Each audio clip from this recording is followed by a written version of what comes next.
Oke, untuk materi selanjutnya untuk tugas proyek ini yaitu mubtada wa khobar.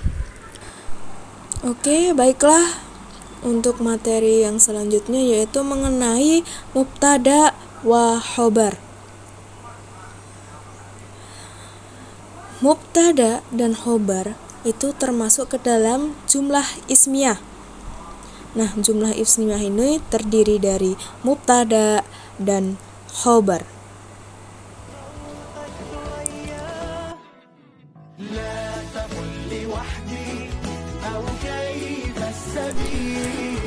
Dari contoh jumlah ismiyah ini yaitu nahnu mujahiduna.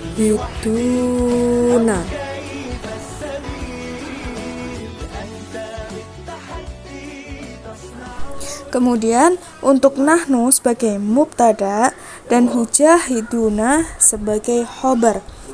Nah, nahnu hujahiduna memiliki arti kami rajin. Kemudian membahas mengenai mubtada.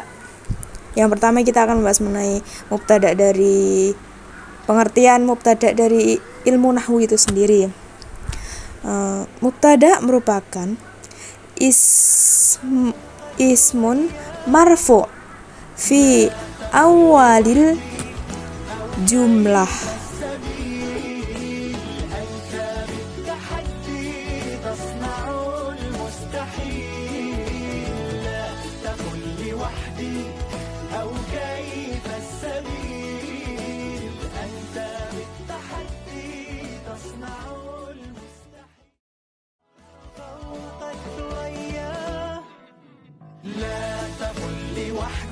Nah, nahnu sendiri itu termasuk ke dalam mubtada atau isim marfu di awal jumlah atau di awal kalimat.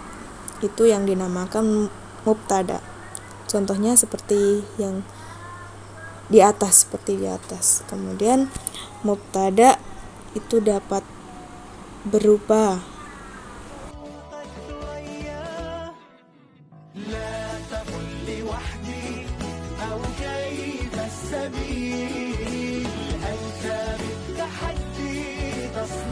yang pertama itu ada isim mu'rab, dan yang kedua ada isim mabni, dan ketiga ada masdar muawwal dari an dan juga fi'il.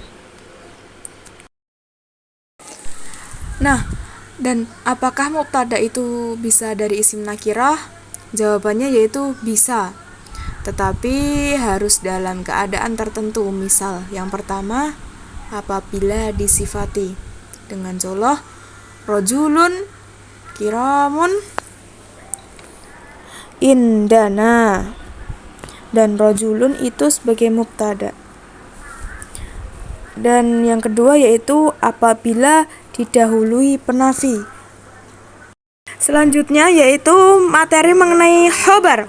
Khobar dari segi ilmu nahwu yaitu huwa ma ya'malu, makna al-mubtada. Kemudian khobar itu bisa mengikuti mubtada dalam hal jumlah dan jenis. Yang pertama contohnya yaitu mudarrisu hadirun, artinya satu guru itu hadir. Yang kedua mudarrisani hadirani, artinya dua guru itu hadir. Dan yang ketiga yaitu mudarrisatani hadirotani, dua guru itu wanita hadir. Nah, khobar itu bisa menghitung mubtada dalam hal jumlah dan juga jenis.